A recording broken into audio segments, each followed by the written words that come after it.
Hey, welcome back to the Just Colleen podcast. Don't let life get you down.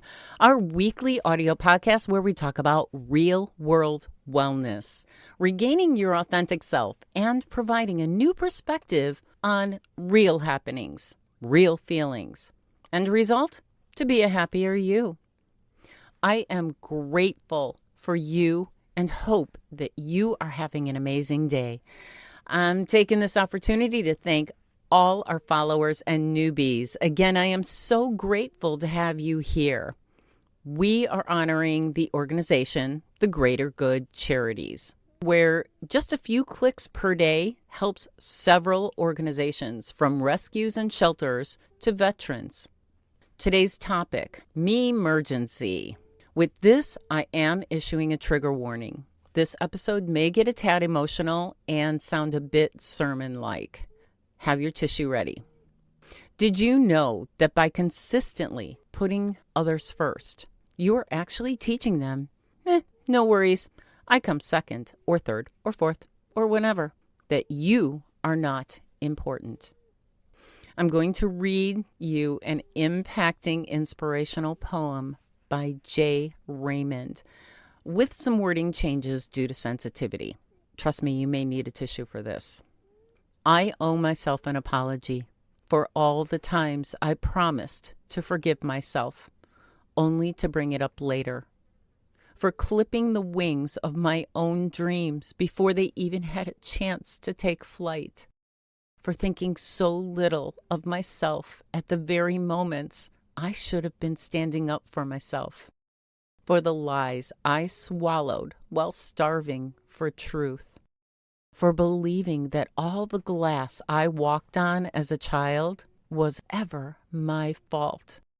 For withholding from myself the same grace and second chances I so freely give to others. For allowing the world to convince me that my heart was both too much and not enough. For all the days wasted pretending to be someone I hoped you would accept. For not living my life more on my own terms simply because I was afraid of making a mistake.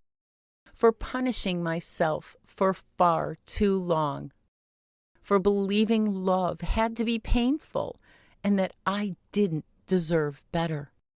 For every time I looked in the mirror and didn't like who I saw. I could sit here listing every reason and way I was wronged by others.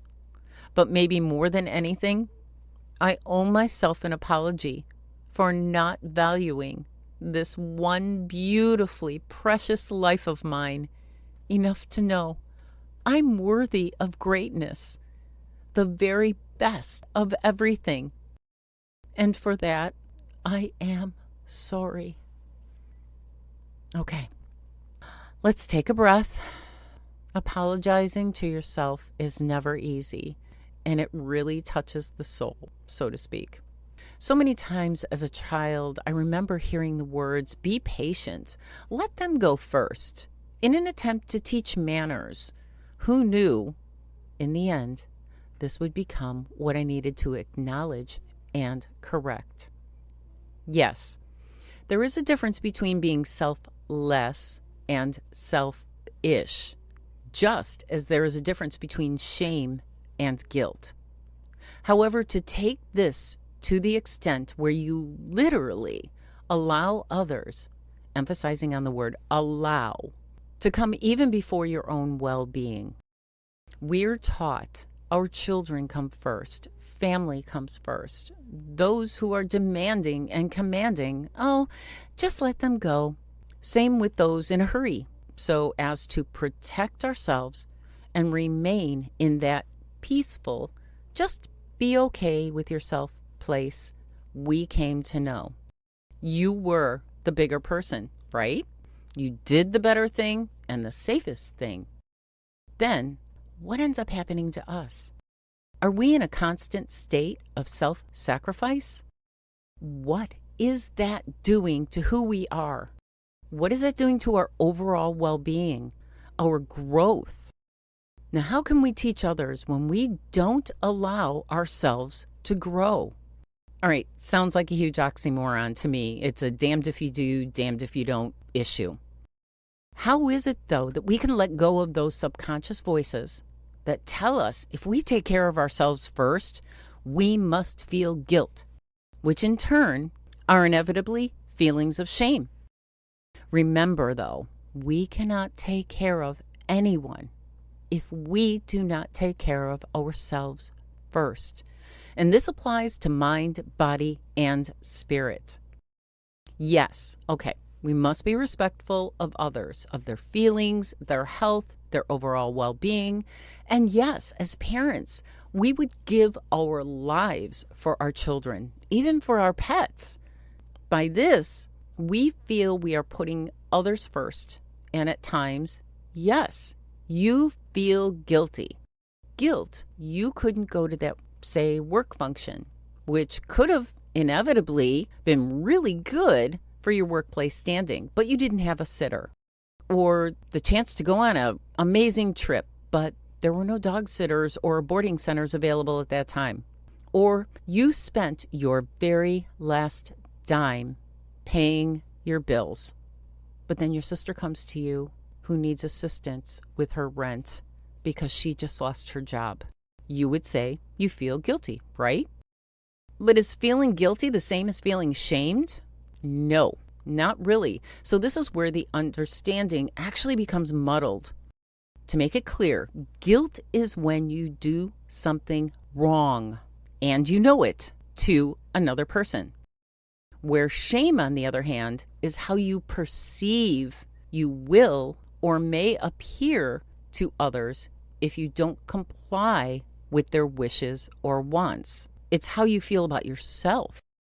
So did you hear the difference there? And when you think about it, did you really do anything wrong? Or are you really experiencing shame? Is that what you're feeling? Are you maybe saying it's an ego reaction? Or is someone else saying it's an ego reaction? What are you perceiving? Okay, to help a little bit here, I'm going to clarify by an example. Say you're at a family dinner and a conflict arises. You stand up, you say something, maybe it's intentional, maybe it's hurtful, and it's during a heated conversation. What's the result?